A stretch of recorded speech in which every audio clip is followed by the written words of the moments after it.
Bonjour à tous, bienvenue sur Ecstasy Stories. N'hésitez pas à aimer et à vous abonner à notre chaîne pour découvrir d'autres histoires intéressantes. Entrons dans le vif du sujet. Deborah Jones est née sans commencement. Pas d'acte de naissance, pas de dossier médical, pas de photo d'un nouveau-né emmailloté de rose. Elle fut découverte à minuit, pieds nus, les yeux écarquillés et silencieux sur les marches glacées de l'orphelinat Sainte-Hélène, enveloppée dans une serviette blanche humide. Les religieuses devinèrent qu'elle n'avait que quelques semaines. Personne n'est venu la chercher. Personne ne l'a jamais fait. Le prénom Déborah a été choisi par sœur Clarisse, une femme âgée et discrète qui croyait qu'il fallait donner à chaque enfant un prénom qui ait du poids. Jones était générique, un substitut à une lignée que personne ne pouvait retracer. Dès ce premier matin froid, Déborah devint une enfant du silence. Non par choix, mais par choix. Elle apprit très tôt que dans un orphelinat surpeuplé, rempli de cris et d'ordres, seuls ceux qui survivaient étaient ceux qui ne s'attendaient pas à être secourus. Son monde était rythmé par des cloches, des règles et une chaleur rationnée. L'orphelinat Sainte-Hélène n'était pas cruel, mais il y faisait froid, émotionnellement et physiquement. Les couvertures étaient fines. Les lits craquaient sous les corps fragiles. Les repas étaient basiques et avaient le même goût chaque jour. Le bien le plus précieux de Déborah était une cuillère rouillée qu'elle gardait, cachée sous son oreiller. Elle n'avait aucune valeur, mais elle lui appartenait. Elle s'y accrochait comme à une relique. Elle ne posait jamais de questions, ne causait jamais de problèmes. Elle observait, elle écoutait, elle a appris. Tandis que les autres enfants se disputaient l'attention, Déborah s'est construit une forteresse intérieure. Les livres sont devenus son échappatoire. Quand des dons lui apportaient des romans ou des magazines abandonnés, elle les dévorait mot pour mot, murmurant des histoires dans son oreiller le soir. Dans le miroir, elle voyait une fille que personne ne revendiquait, mais dans son esprit, elle était déjà quelqu'un de plus grand. Pas d'histoire au coucher, pas de fête d'anniversaire, pas de photos de famille, seulement des routines, des prières et la certitude tacite qu'à 18 ans, le monde extérieur ne s'en soucierait plus. Mais même sans rien, Déborah possédait tout ce qui comptait, la résilience, l'intelligence et un cœur qui refusait de se flétrir. Les autres enfants murmuraient qu'elle était trop silencieuse, trop étrange, trop invisible. Mais l'invisibilité était son armure. Son silence était sa force.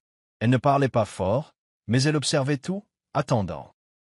Au plus profond d'elle-même, sous tout ce silence et ce rejet, brûlait la conviction sourde et tenace que son histoire ne devait pas s'arrêter là où elle avait commencé.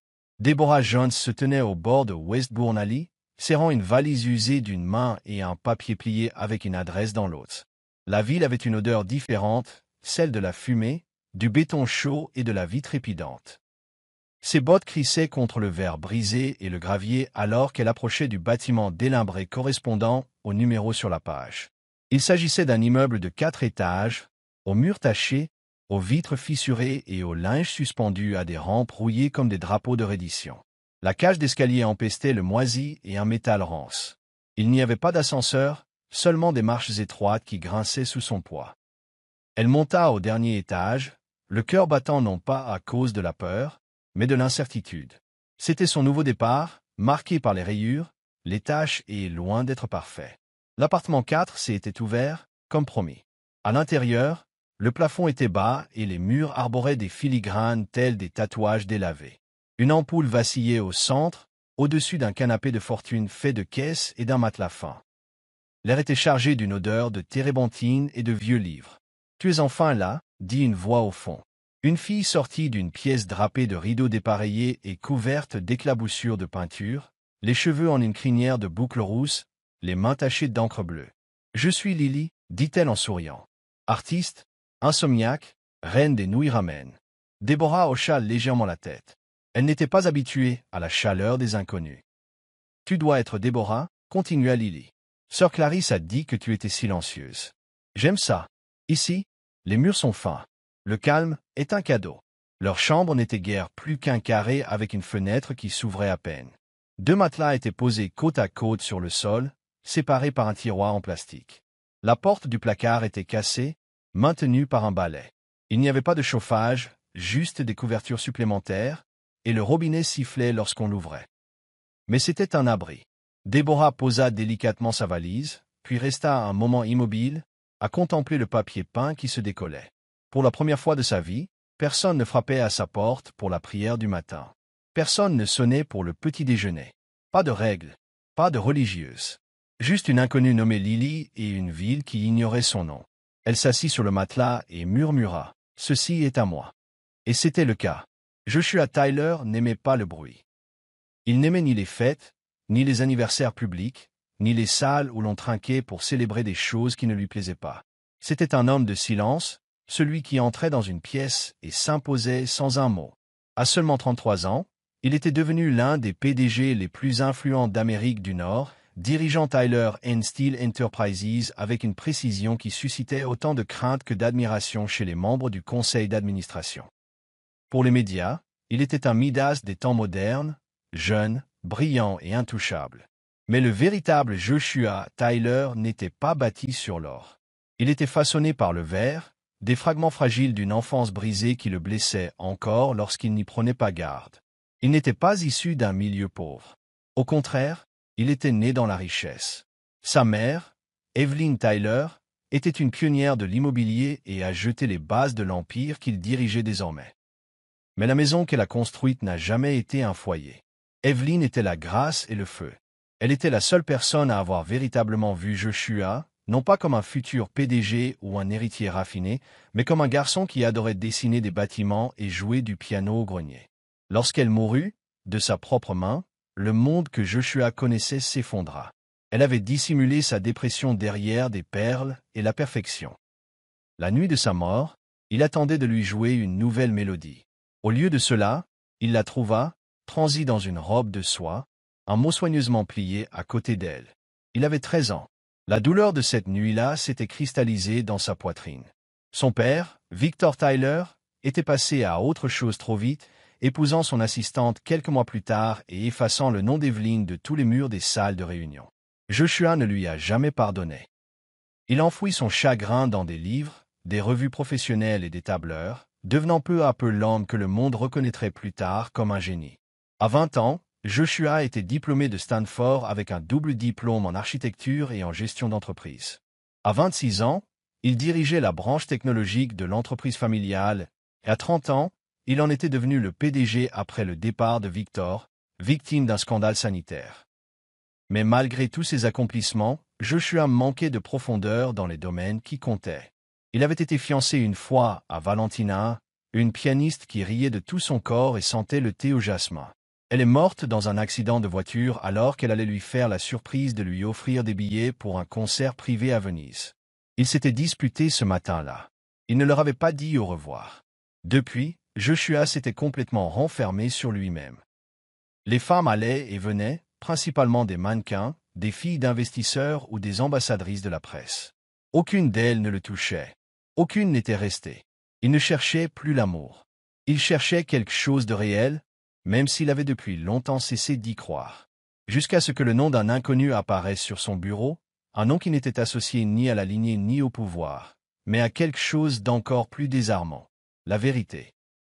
La librairie n'était pas une de ces chaînes de magasins raffinés avec table basse et carte de fidélité. Elle était nichée entre une laverie automatique au volet fermé et un prêteur sur gage, son enseigne tordue à peine lisible sous les couches de poussière et le soleil déclinant. Deborah ne s'y était réfugiée que pour échapper à la pluie. Son manteau trompé, ses chaussures claquant à chaque pas. L'intérieur était plus sombre que prévu, éclairé par la lueur vacillante d'une lampe de bureau et la faible lueur d'un vitrail. Les étagères grinçaient sous le poids des histoires oubliées et des couvertures blanchies par le soleil.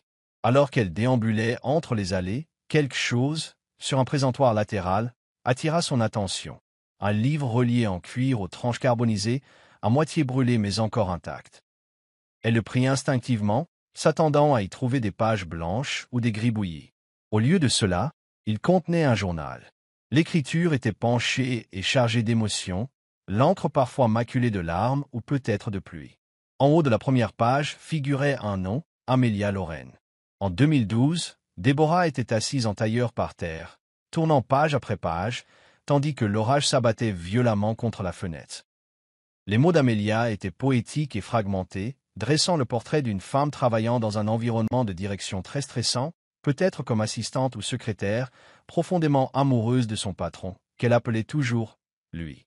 Le journal n'était pas un récit de séduction, mais de désirs émotionnels, de tensions inexprimées et d'ombres portées par des personnes aux voix plus fortes et aux CV plus propres.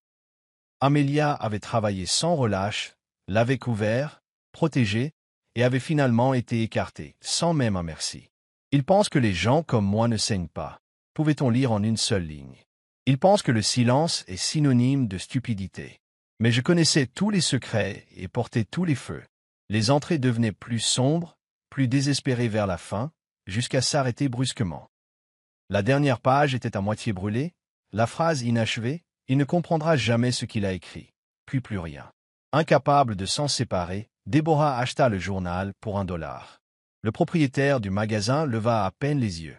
Cette nuit-là, blottie sous une couverture de laine, dans la pénombre de sa chambre mansardée commune, elle relut le journal. Elle se sentait connectée à Amelia d'une manière qu'elle ne pouvait expliquer. Elle ne s'était jamais rencontrée, n'avait jamais vécu à la même époque ni dans le même monde, mais elle partageait la même encre invisible, la douleur sourde de vouloir compter. La douleur d'Amelia a réveillé une flamme en Déborah. Elle ne voulait pas finir comme elle, oubliée à moitié, ensevelie sous l'héritage d'autrui. À partir de ce jour, Déborah a commencé à mettre à jour son CV avec clarté. Elle s'entraînait à se présenter devant le miroir et rédigeait des courriels qu'elle n'envoyait jamais. Dans un journal, elle écrivait « Je ne supplierai pas pour être vue, mais je ne passerai pas inaperçue ». La voix d'Amelia était désormais devenue la sienne, un écho, un avertissement et un vœu silencieux. Cet après-midi-là, la chaleur était implacable. La ville scintillait sous des vagues de vapeur montantes, et les gens se pressaient, costumes tachés de sueur et baskets impatientes, se protégeant avec des journaux ou des lunettes de soleil hors de prix. Déborah venait de quitter un centre communautaire où elle s'était portée volontaire pour faire la lecture à voix haute à des enfants défavorisés, une activité que Lily lui avait trouvée pour s'entraîner à parler comme si elle était la maîtresse des lieux. Elle avait la gorge sèche et son portefeuille presque vide. Pourtant, elle s'autorisa une petite gourmandise, un tourbillon fondant de crème glacée au chocolat et à la vanille acheté à un kiosque près de Whitaker Park. Elle s'assit sur un banc à frites à l'ombre, les jambes croisées aux chevilles, laissant le cornet couler légèrement sur sa main. Pendant un instant, la vie lui parut figée, comme si elle n'était qu'une jeune femme normale dans un monde normal. Ce moment fut brisé lorsqu'elle aperçut un garçon de 7 ans à peine qui l'observait derrière une poubelle. Son t-shirt était trop grand et ses yeux trop affamés. Derrière lui était assise une femme frêle qui ressemblait à sa mère, berçant un jeune enfant sur ses genoux. Sans réfléchir, Déborah se leva, s'approcha et offrit sa glace au garçon. « C'est délicieux, » dit-elle doucement en s'accroupissant à sa hauteur. Il le prit avec hésitation, puis sourit comme s'il venait de recevoir de l'or. La mère murmura un merci, les lèvres tremblantes, la voix brisée par la soif. Déborah n'hésita pas.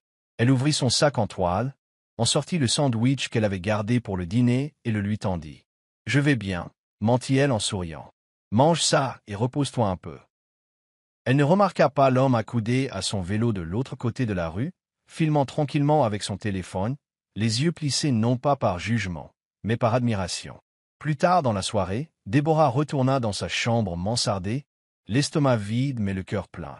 Lily haussa un sourcil en entendant son ventre gargouiller et lui lança un burrito au micro-ondes. « Tu y es comme Robin de Bois sans capuche, la taquina-t-elle. Tu dois commencer à prendre soin de toi aussi. » Deborah haussa les épaules. Elle ne se sentait pas bien de la garder. Elle n'avait pas parlé de la vidéo à Lily. Elle ne savait même pas encore qu'elle existait. Quelque part dans le vide numérique, un inconnu a mis en ligne la vidéo avec la légende suivante. La gentillesse n'est pas morte. Cette femme a donné sa seule nourriture à un enfant affamé sans savoir qu'elle était surveillée. Au matin, la vidéo a commencé à se propager sur les réseaux sociaux, attirant l'attention de plus de personnes que Déborah n'aurait pu l'imaginer, y compris celle d'un employé dans un bureau vitré au 50e étage d'un gratte-ciel, qui ne se rendrait pas compte qu'il regardait vers l'avenir. Joshua Tyler avait autrefois été qualifié de prodige, non pas dans l'affaire, mais en musique. À 5 ans, il reconnaissait déjà n'importe quelle tonalité à l'oreille. À 7 ans, il composait déjà ses propres berceuses qu'il jouait à sa mère après les dîners dans leur maison au bord du lac. Evelyn Tyler était la seule personne à nourrir cette part de lui, tandis que son père, Victor, remplissait son emploi du temps de tuteur, de cours d'étiquette et de leçons d'escrime. Evelyn le faisait entrer discrètement dans leur salle de musique privée et s'asseyait près du piano pendant qu'il jouait. C'étaient les rares moments où Joshua se sentait considéré comme plus qu'un héritier, plus qu'un nom. Il ne jouait pas seulement pour le plaisir, il jouait parce que cela adoucissait le monde. La musique, pour Joshua, était son oxygène. Jusqu'au jour où Victor le surprit en train de jouer à minuit au lieu d'étudier pour un contrôle de commerce international auquel il n'avait même pas l'âge de participer. Victor Tyler ne croyait pas aux distractions, surtout pas pour son fils. Ce soir-là, dans un accès de rage et de contrôle, Victor frappa violemment les mains de Joshua avec le panneau du piano à queue, lui laissant 2 doigts fracturés et enflés. « Tu n'es pas un artiste, siffla-t-il. Tu es Tyler. Tu es un leader. Tu ne rêves pas. » Joshua ne dit rien, même son couteau de douleur planté dans sa main. Il ne pleura pas, ni sur le moment ni plus jamais devant Victor. Il passa 6 semaines dans le plâtre et toute sa vie à faire comme si de rien n'était. Il cessa de jouer après cela. Sa mère tenta bien sûr d'intervenir, mais elle était déjà en train de perdre des parties d'elle-même, sombrant plus profondément dans la dépression, vêtue de diamants et de soie. Joshua devint plus froid après cette nuit-là, se réfugiant dans les livres, les mathématiques et les plans d'architecture. Et quand Evelyn s'est suicidée 6 ans plus tard, Joshua a joué son morceau préféré de Chopin à ses funérailles, d'une main qui tremblait encore sous ses gants. Des années plus tard, le piano de son appartement-terrasse prenait la poussière. Il ne l'a jamais vendu, il n'a pas pu. Mais il n'avait pas touché le clavier depuis plus de 10 ans. Il avait construit des murs de routine, rempli sa vie de chiffres, de fusions et de rapports trimestriels. Les émotions étaient des risques. Les attachements étaient des armes. Il n'était pas insensible, il était discipliné. On prenait souvent son silence pour de l'arrogance, mais c'était simplement une protection. Son enfance lui avait appris que la vulnérabilité avait des conséquences. Mais de temps à autre, lorsque la ville était calme et que le clair de lune éclairait parfaitement ses vitres, il posait la main sur la surface du piano et se demandait ce qui aurait pu arriver s'il avait grandi dans une maison différente, une maison où les pianos ne saignaient pas et où les pères ne brisaient pas leurs rêves pour bâtir des empires. L'épicerie était un de ces endroits soignés, éclairés par des néons, où la musique était douce et les pommes empilées comme des bibelots.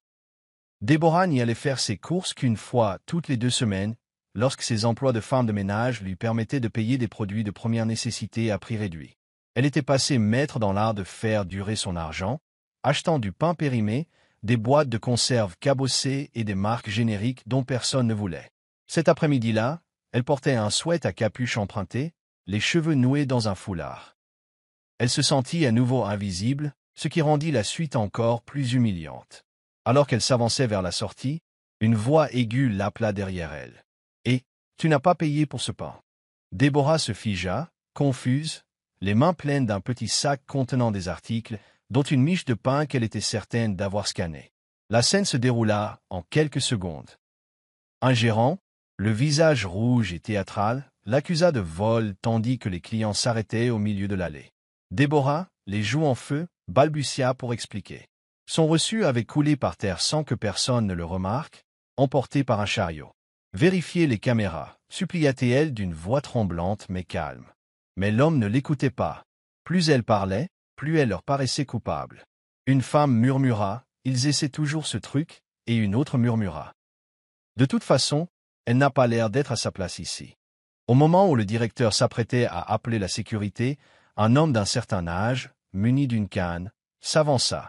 Il avait observé la scène depuis le début, debout près du présentoir à magazine. « Elle a payé » dit-il clairement. « Je l'ai vu. Tu as laissé tomber le ticket de caisse en la heurtant avec ton panier. » Sa voix était autoritaire, élégante, indéniablement bourgeoise. Le gérant balbutia des « Es excuses so Dame Polly ».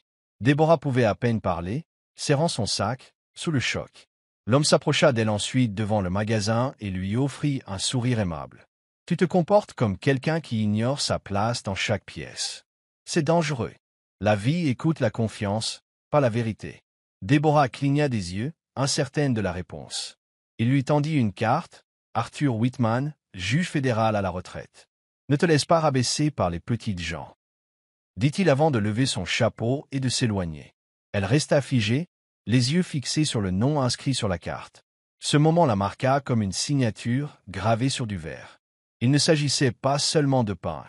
Il s'agissait de la rapidité avec laquelle le monde jugeait sur l'apparence et de la façon dont elle avait failli renoncer à sa propre voix. Ce soir-là, elle écrivit une phrase dans son journal. Votre valeur ne s'éteint pas simplement parce que quelqu'un oublie de la consulter. Le prospectus était à peine accroché au tableau en liège de la bibliothèque municipale, coincé entre une affiche de chat perdu et une vieille affiche de cours d'anglais langue seconde. Déborah l'a remarqué en rendant un livre sur la communication moderne. On pouvait y lire « Atelier de prise de parole en public, apprendre à parler pour que le monde entier vous écoute ». Gratuit. Aucune expérience requise. Quelque chose persistait dans son esprit, comme un murmure. Elle le fixa suffisamment longtemps pour que la bibliothécaire lève les yeux. « Elle est bonne », dit la femme en désignant le dépliant d'un signe de tête. « Et elle ne juge pas. » Déborah déchira une de ses fiches de contact et la glissa dans sa poche. Ce soir-là, après avoir lutté contre le stress et les doutes, elle se retrouva au fond d'un auditorium poussiéreux du centre communautaire, où une femme aux cheveux blancs comme neige et au regard féroce l'accueillit à la porte. « Je suis Hélène. Peu m'importe ce que tu as traversé. Ce qui m'importe, c'est ce que tu as à dire. » Les mains de Déborah tremblaient la première fois qu'elle s'est levée pour parler. Sa voix portait à peine au-delà du deuxième rang, et ses phrases s'éparpillaient comme des feuilles mortes. Mais Hélène ne se décourageait pas. « Votre voix compte quand vous y croyez, » dit-elle doucement. Au cours des semaines suivantes, Déborah est revenue à chaque séance, même lorsque ses journées de travail étaient longues et que ses os la faisaient souffrir de fatigue. Elle a travaillé le ton, la posture, la narration. Peu à peu, elle a commencé à trouver le rythme dans ses paroles, la force dans ses pauses. Elle commença à rédiger de nombreux discours pendant le trajet du retour en bus, les murmurant souvent à voix basse tandis que Lily lui lançait des regards amusés. Pour leur dernière séance, Hélène annonça une soirée de présentation, avec un vrai public. De vrais steaks. Pas de script. Montre-moi qui tu es. Déborah a failli ne pas y aller. Elle se sentait petite, imprévue. Mais le souvenir du journal inachevé d'Amelia, relatant une vie trop tôt réduite au silence, lui rappela qu'elle devait parler, même si sa voix tremblait. Lorsque Déborah se tenait devant la modeste scène, le silence s'installa dans la salle. Pendant la majeure partie de ma vie, commença-t-elle, j'ai cru que le silence était synonyme de pouvoir. Mais le silence cache aussi la douleur. Et maintenant, je sais que notre voix est la seule preuve de notre présence. Son discours n'était pas impeccable. Il était brut, vulnérable et imparfait. Mais c'était inoubliable.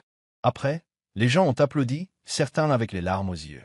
Hélène la serra fort dans ses bras et lui murmura « Maintenant, tu es dangereuse, et c'est le meilleur sens du terme. » 2 jours plus tard, Déborah recevait une lettre dans sa boîte aux lettres, sans adresse de retour. À l'intérieur se trouvait un certificat confirmant sa bourse complète pour un programme de communication d'élite de 6 semaines en centre-ville. Aucune explication, aucune condition. Juste un mot manuscrit sur du papier, à lettres couleur crème. Le monde a besoin de ta voix. Ne t'arrête pas. Déborah la contemplait pendant des heures, incapable de deviner qui l'avait envoyé. Mais une chose était claire. Quelqu'un, quelque part, l'observait et la croyait destinée à plus. Le 50e étage de Tyler et Steele était le genre d'endroit où l'ambition flottait dans l'air comme le parfum de l'argent frais. L'espace était soigné, impeccable, et préservé du chaos qui régnait en dessous. Les assistantes de direction semblaient toutes dignes d'être dans des éditoriaux de mode, costumes repassés, maquillage impeccable et yeux de machine à scanner. Depuis 4 ans, Camille Archer régnait sur cet étage comme une reine. Elle était intelligente, connectée, posée et impitoyable. Personne n'approchait Joshua Tyler sans d'abord impressionner Camille. Elle était le filtre, le pare-feu, le murmure derrière l'Empire. Mais ces derniers temps, les rumeurs se transformaient en avertissements. Des documents arrivaient dans les mauvaises boîtes de réception. Des communiqués de presse fuyaient avant même d'être approuvés. Et Joshua, méticuleux par nature, n'a pas manqué de schéma. Le point critique est survenu lors d'une revue trimestrielle du conseil d'administration. Camille avait préparé elle-même les diapositives de la présentation. Et elles étaient parfaites, jusqu'à ce qu'un accord d'acquisition confidentiel apparaisse à l'écran, visible de tous, y compris de 2 journalistes invités à rendre compte de l'initiative de transparence de Tyler et Steele. L'instant se figea comme un arrêt sur image. Le visage de Joshua ne tressaillit pas, mais sa voix devint basse et menaçante. Qui a autorisé l'inclusion de ce dossier? Camille balbutia, feignant la confusion. Mais Joshua s'était déjà levé. Il n'a pas crié. Il n'a pas accusé. Il a simplement dit, c'est fini pour toi. La salle de réunion est effigia. Camille tenta de se ressaisir, évoquant ses années de loyauté, ses nuits blanches, ses sacrifices. Mais la vérité était écrite sur le visage de Joshua. Il le savait depuis des semaines et attendait une frappe franche. La sécurité l'escorta dehors. L'étage observa en silence la gardienne se transformer en fantôme. L'entreprise a publié un communiqué de presse officiel, qualifiant cette séparation à l'amiable d'incitative personnelle. Mais au sein de l'organisation, cette rupture a fait des vagues. Le poste d'assistant personnel de Joshua Tyler était désormais vacant, un poste que beaucoup redoutaient plus qu'ils ne désiraient. La plupart pensaient qu'il promouvrait un poste en interne ou ferait appel à un ancien collègue. Au lieu de cela, Joshua a demandé quelque chose d'inédit. Sans donner de nom. Sélection à l'aveugle. Je veux quelqu'un d'extérieur au système. Quelqu'un de différent. Ces propos ont intrigué l'équipe de recrutement. Les RH ont lancé une campagne de recrutement discrète, sans publicité, juste des liens transmis par les cercles professionnels et les réseaux universitaires. L'un de ces liens a atterri dans la boîte de réception d'un programme de formation communautaire du centre-ville. De là, le message fut transféré vers une petite boîte de réception appartenant à une jeune femme nommée Deborah Jones, qui fixa l'objet du message pendant 5 bonnes minutes avant de l'ouvrir. Rôle d'assistant de direction Tyler et Steele, considération confidentielle. Ses mains tremblaient. La matinée de l'entretien avait débuté dans un calme inhabituel. Deborah avait vérifié 3 fois son email, à 9 heures précises, au siège de Tyler et Steele, et l'exécutive. Elle avait choisi sa plus belle tenue chinée, une jupe crayon bleu marine, un chemisier crème auquel il manquait un bouton au poignet et une paire de talons autrefois brillants qu'elle avait réparés avec de la superglue. Elle répéta 2 fois son argumentaire éclair devant le miroir, rangea son CV dans une chemise en cuir et quitta le grenier avec un peu d'avance. Mais le destin, comme souvent avec Deborah, en décida autrement. À 2 pâtés de maison du métro, un cycliste percuta un vendeur de fruits, projetant une caisse d'oranges dans la rue. Instinctivement, Deborah bondit en avant, attrapa un enfant par les épaules et le tira hors de son chemin. Dans la bousculade, elle se tordit la cheville, se cassa le talon droit et éclaboussa son chemisier de café brûlant. Lorsqu'elle arriva en boitant à la gare, trempée et tachée, le train était déjà parti. Le suivant fut retardé. Elle arriva à la tour scintillante de Tyler et Steele à 9h47, essoufflée, échevelée et très en retard. La réceptionniste leva les yeux avec cette froideur habituelle réservée aux personnes qui n'étaient pas à leur place. Les entretiens commençaient à 9h, dit-elle sèchement. Deborah ouvrit la bouche pour expliquer, puis marqua une pause. Que pouvait-elle dire qui ne sonne pas comme une excuse? Je sais, dit-elle doucement, mais j'ai joui quand même.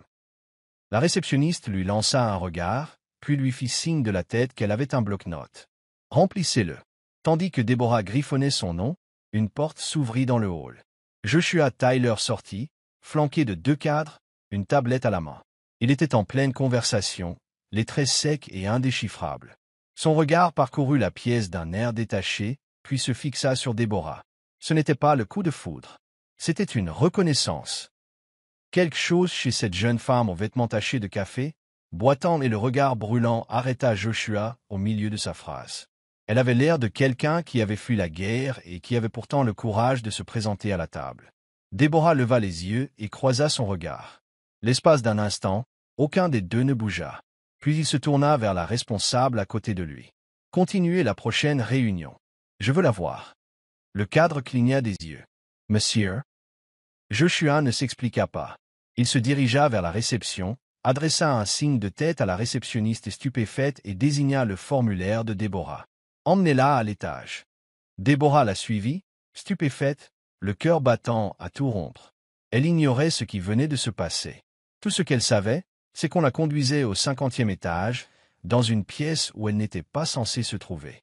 Et, d'une manière ou d'une autre, cette pièce l'attendait. Le trajet en ascenseur jusqu'au dernier étage lui donnait l'impression d'entrer dans un autre monde. Le cœur de Deborah battait fort contre sa poitrine, ses mains encore légèrement collantes à cause du café renversé, son talon cassé et maladroitement coincé sous son bras. Elle essaya de rajuster son chemisier, de redresser sa jupe, mais il y avait des limites à ce qu'on pouvait faire en 5 minutes et avec des nerfs à vif. L'assistante qui l'accompagnait ne dit rien. Au 50e étage, les portes s'ouvraient sur un couloir bordé de verre et de marbre noir poli.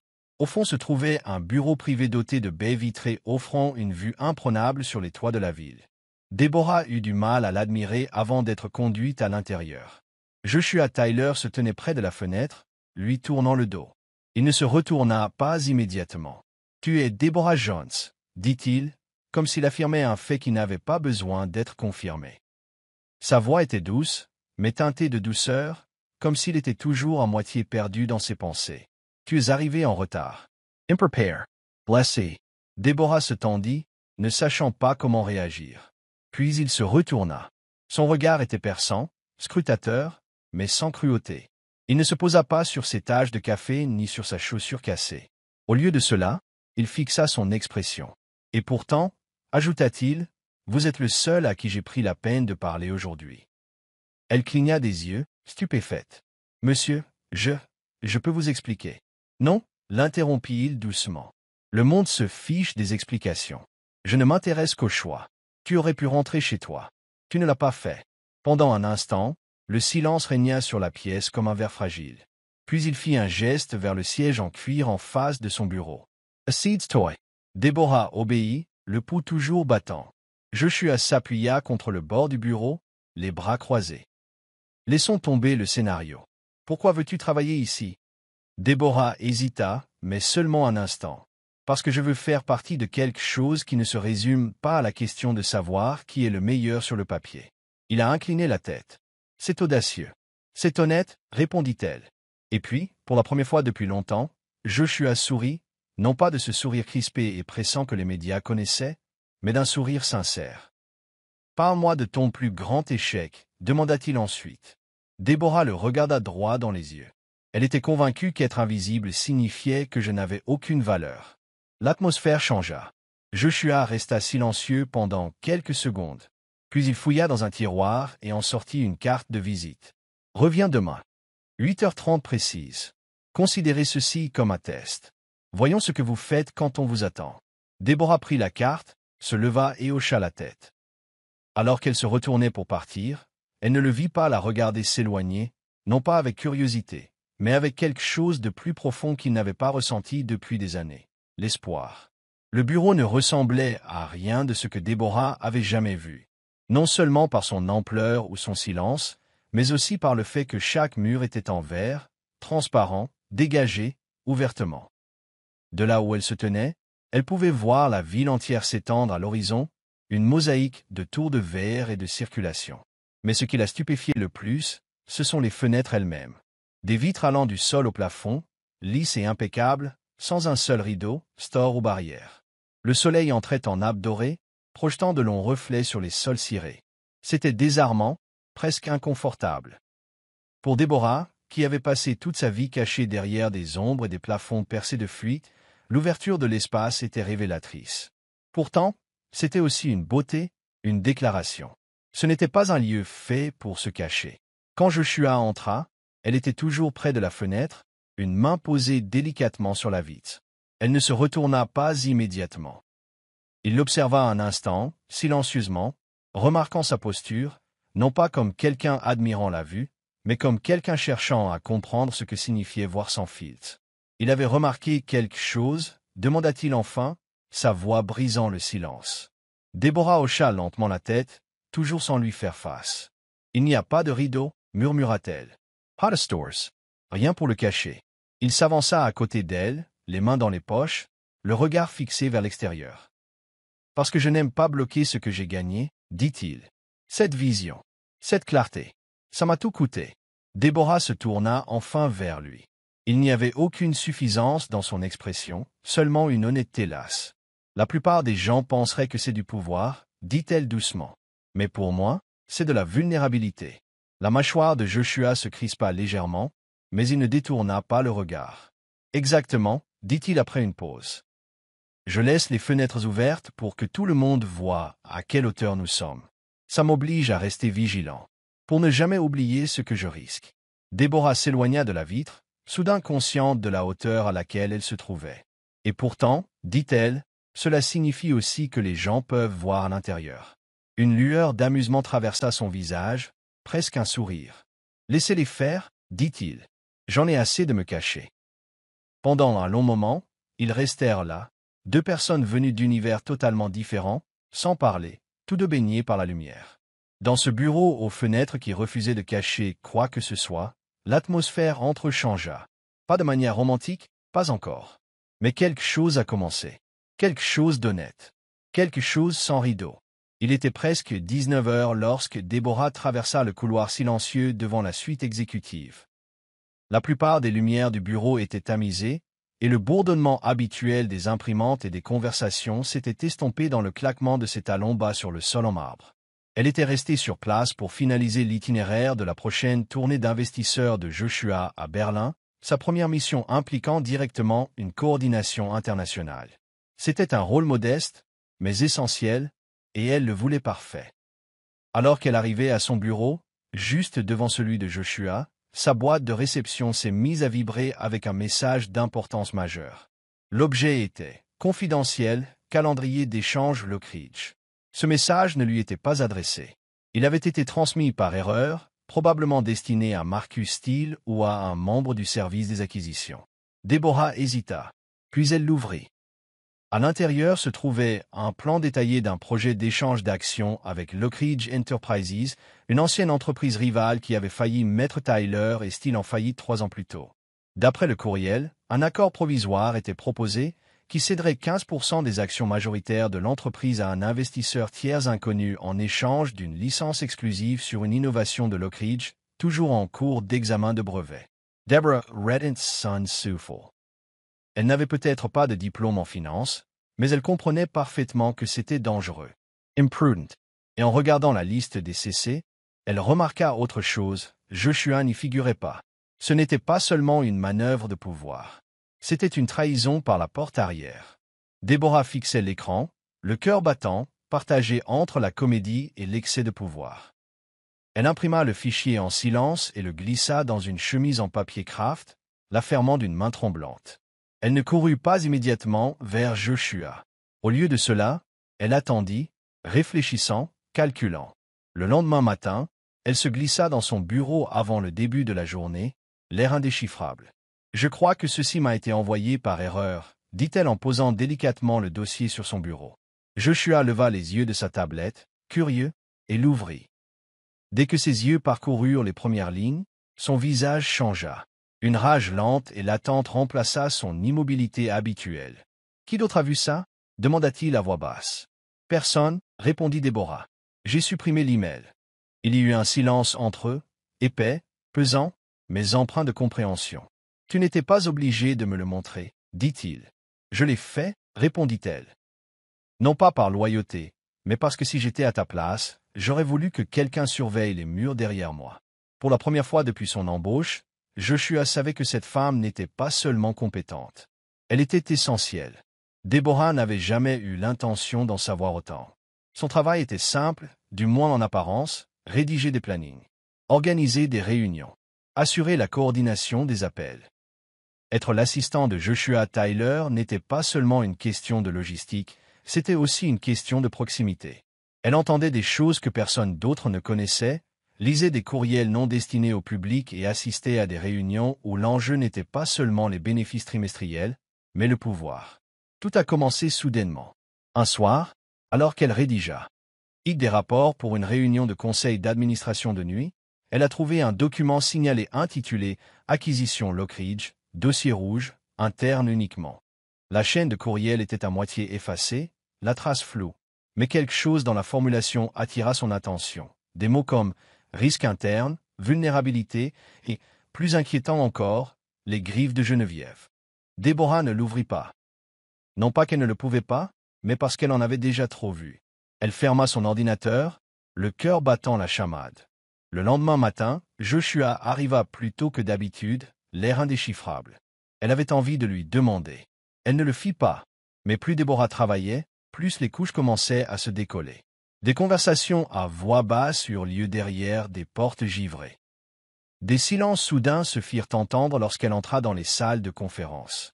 Elle remarqua que certains cadres évitaient de la regarder dans les yeux, non par dédain, mais par peur.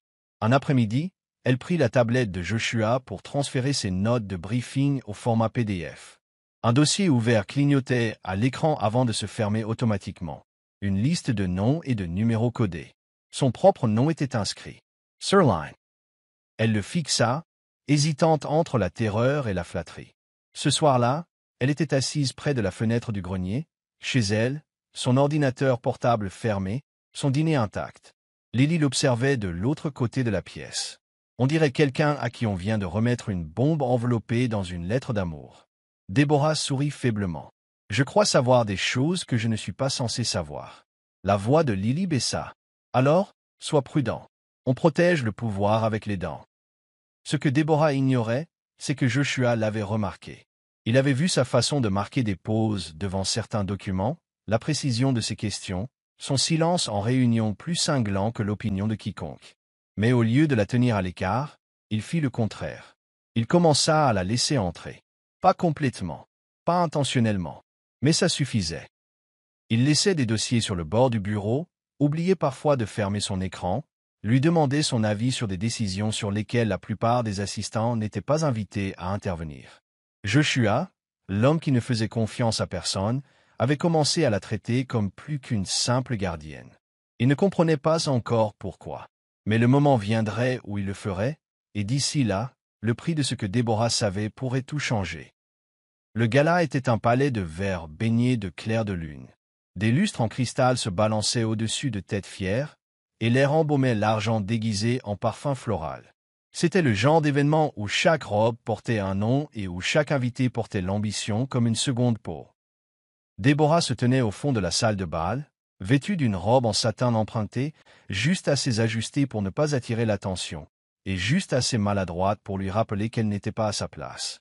Elle n'était là que parce que Joshua avait insisté, lui remettant personnellement une invitation avec ces mots. « Tu as mérité une place à table.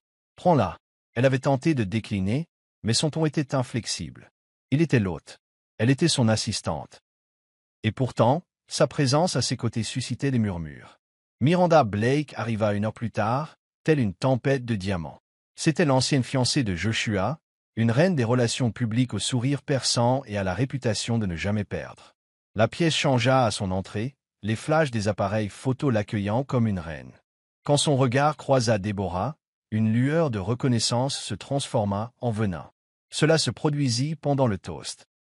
Le micro venait à peine de refroidir après le discours de clôture de Joshua que Miranda fit signe à la foule de s'incliner, une coupe de champagne à la main, un sourire teinté de venin. « Tous les assistants ne sont pas promus à la salle de gala, dit-elle doucement, la voix teintée de condescendance. Dis-moi, ma chère, quelle œuvre caritative t'a habillée ce soir ?» Un rire rauque, discret mais cruel, résonna. Déborah se figea. L'espace d'un instant, elle sentit l'orpheline monter en elle, la jeune fille de Sainte-Hélène avec ses chaussures d'occasion et ses prières silencieuses. Mais quelque chose en elle refusait de se rétracter. Elle s'avança lentement, prenant délicatement le micro sur le podium. La salle se tut, incrédule. « Je ne suis pas née dans votre monde », commença-t-elle d'une voix ferme mais basse. Et non, cette robe n'était pas faite pour un tapis rouge. Mais moi non plus. J'ai été façonnée par la lutte, façonnée par la perte, et entraînée par tout ce que vous rejetez. Les murmures se sont tus. Les yeux se sont écarquillés.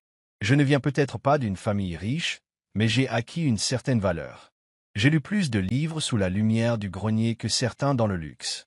Et j'ai servi, non seulement du café, mais aussi du courage. Un silence. Puis, doucement, ce soir, tu as ri de ma tenue. Mais demain, tu te souviendras de ce que j'ai dit. Silence. Puis, applaudissements. Ça a commencé dans un coin, puis ça s'est propagé comme une vague. Joshua se tenait là, observant avec une sorte de crainte presque admirative. Miranda se détourna, vaincue non par son statut, mais par sa substance. Déborah n'était pas seulement à sa place. Elle était arrivée. Ce devait être un trajet en ascenseur de routine, une courte descente du 50e étage jusqu'au hall où Déborah devait rencontrer un délégué. Elle entra avec son calme habituel, ces rencontres un dossier et un résumé soigneusement emballé que Joshua avait demandé. Au moment où les portes se refermèrent derrière elle, elle entendit sa voix. « To the sense ?» Joshua entra nonchalamment, ajustant ses boutons de manchette, sans attendre de réponse. Le silence entre eux était tendu mais familier, comme deux musiciens attendant un chef d'orchestre. Mais à mi-chemin entre les étages, les lumières clignotèrent. L'ascenseur sursauta une fois, deux fois, puis s'arrêta brutalement. Le panneau supérieur clignota en rouge. Instinctivement, Déborah tendit la main vers la rampe. Joshua appuya sur le bouton d'urgence, mais aucune voix ne répondit. L'ascenseur était complètement arrêté. Pendant un instant, aucun des deux ne parla. L'air se figea, épaissi par la proximité. Pas de Wi-Fi, pas de réception. Seul le léger bourdonnement du métal et l'espace entre eux. Ce n'est pas idéal, marmonna Joshua en desserrant légèrement sa cravate.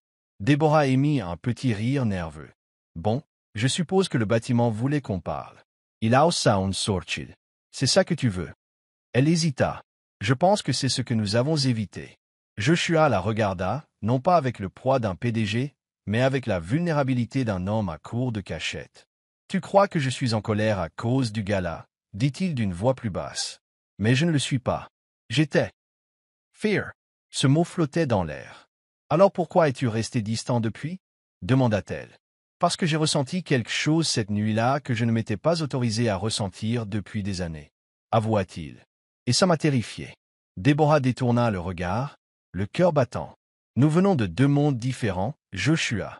Ta place est dans les tours de verre. Moi, je viens des combles et des chaussures d'occasion.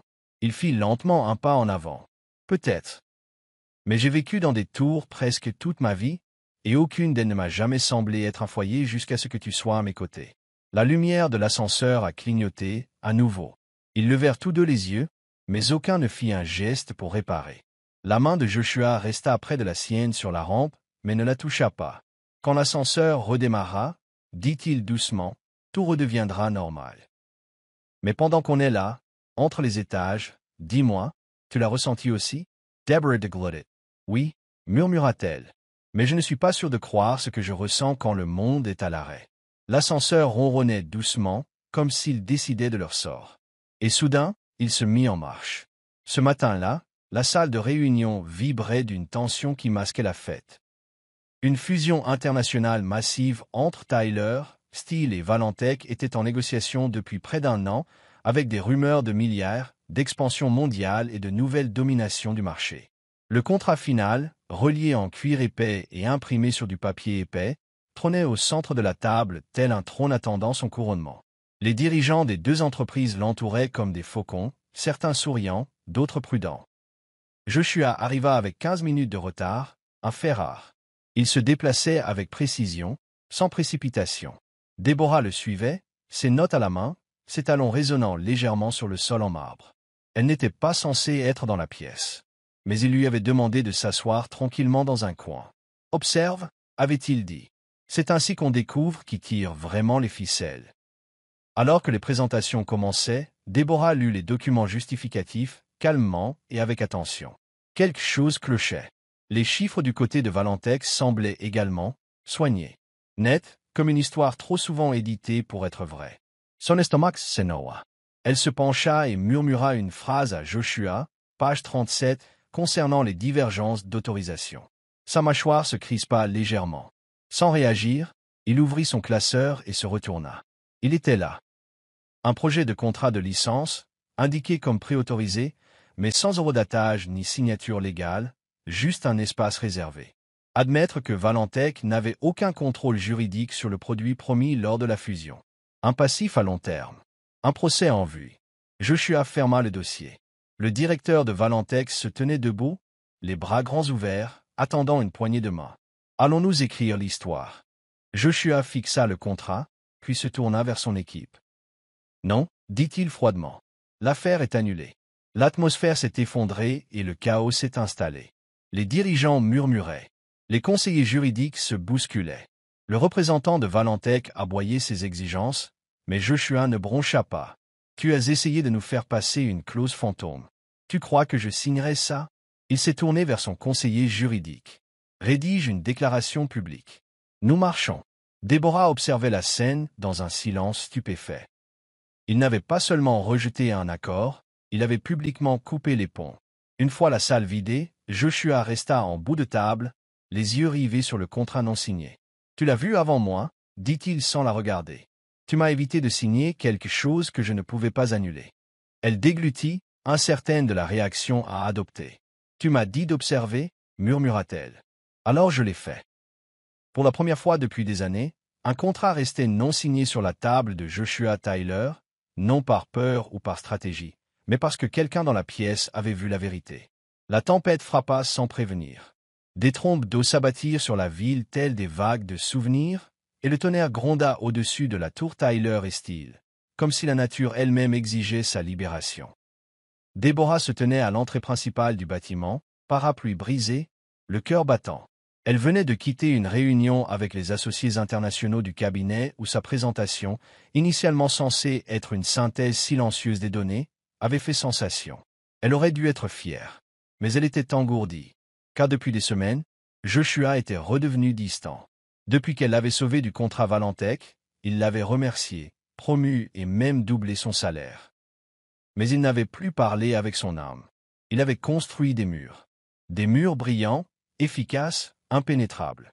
Et elle détestait ça. Alors qu'elle se retournait pour quitter le bâtiment et se diriger vers le métro, des phares ont brillé sur le trottoir trempé. Une élégante voiture noire s'est arrêtée à côté d'elle. La vitrine s'abaissa. Monty, dit Joshua. Sa voix était basse, tendue. Elle hésita, puis se glissa à l'intérieur. Le silence régna dans l'habitacle jusqu'à ce que le chauffeur démarre. « Je ne pouvais pas le dire là-bas, » dit-il finalement. « Pas avec des costumes et des scénarios entre nous. Mais je le dis maintenant. » Elle se tourna vers lui, les cheveux mouillés collés à ses joues. « Tu as dit quoi ?» Sa mâchoire se serra. « Que tu avais tout changé. Que j'avais bâti cet empire en pensant que l'amour était une faiblesse. Et puis tu es arrivé en retard, avec du café sur ton chemisier et des flammes dans les yeux, et tout s'est effondré. » Elle en a eu le souffle coupé. Il la regarda, ce n'était plus le PDG. « Just an amuru. Je ne t'ai jamais remercié de m'avoir sauvé du contrat, du scandale, du froid. Je sais seulement que depuis que je t'ai rencontré, mon monde a cessé de tourner en rond et a commencé à avancer. » Déborah ne répondit pas tout de suite. Elle regarda par la fenêtre, la pluie coulant en filets comme de l'encre sur le verre. « Je n'étais pas censée être là, » murmura-t-elle. « Ni dans cette ville, ni dans cet immeuble, et surtout pas dans ta voiture. » Elle se tourna vers lui, la voix tremblante. « Mais c'est peut-être ça, le destin. Ce n'est pas ce qu'on prévoit, mais ce qui se produit quand on abandonne. » La voiture s'est arrêtée devant son immeuble. Elle ouvrit lentement la porte. « Si c'est vrai, Joshua, » dit-elle, « alors montre-moi que ce n'est pas juste une tempête. Montre-moi que c'est le lever du soleil après. » Et sur ce, elle sortit, laissant la pluie tout emporter, sauf l'instant présent. Joshua ne la poursuivit pas à ce moment-là. Mais il savait exactement ce qu'il devait faire ensuite. Ce n'était pas une conférence de presse, ni une demande en mariage sur un balcon. C'était plus simple que ça. 3 jours plus tard, Déborah arrivait à l'immeuble Tyler et Steele pour ce qu'elle pensait être une réunion de direction. En fait, elle fut conduite non pas dans une salle de réunion, mais dans le jardin sur le toit. Elle avait été transformée. Des guirlandes lumineuses tamisées bordaient l'allée, et au centre se dressait un piano, le même que Joshua n'avait pas touché depuis la mort de sa mère. Mais cette fois, il était assis devant, les doigts tremblants, jouant la première chanson qu'il ait jamais composée. Quand il la vit, il s'arrêta. « Tu avais raison, » dit-il. « À propos de la pluie, du lever du soleil. J'ai vécu dans des tours sans fenêtres, entouré de verre, mais sans jamais regarder dehors. Jusqu'à toi. » Elle s'avança vers lui, le cœur ouvert. Il se leva, fouilla dans la poche de son manteau et en sortit non pas une bague, mais une clé. « Ce n'est pas une demande en mariage, » dit-il. « C'est une invitation. Rester. Construire. S'élever ensemble. » Elle prit la clé d'une main tremblante. « Et si je disais oui ?» Il sourit, doucement, sincèrement. Alors aujourd'hui devient le premier jour de l'éternité. Autour d'eux, la ville grondait en contrebas, mais là-haut, le silence régnait.